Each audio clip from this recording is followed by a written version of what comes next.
Good morning. My name is Peter Rossi of the British Council, and this morning I'm going to talk to you about slang.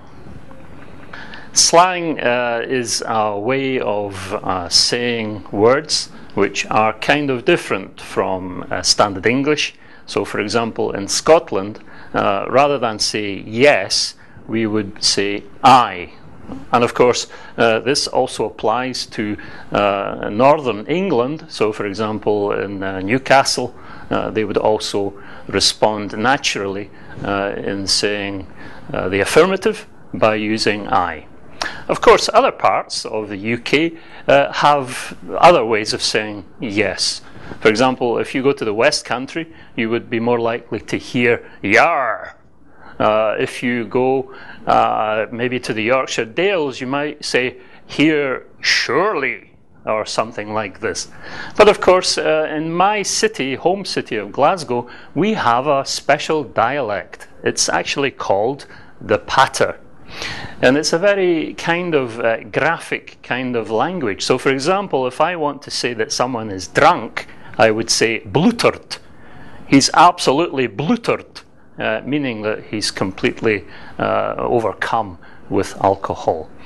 And I would like to perhaps continue in this frame of speech by giving you other terminology which is appropriate to the west of Scotland. So for example, if I go shopping, I would be more inclined to say, I'm just going for the messages. And of course, messages have a very specific meaning in standard English, which has a double meaning in the west of Scotland. Other terminology that we use in terms of the patter might be, oh, she's really minging, if you're describing a rather ugly woman. And other terms that are very popular in Scotland are almost always associated with drink or with sex, and this is how the patter is used colloquially in this city. I would like to confirm this fact by then speaking more about other words that we would use for women. So for example, we would call them a bird.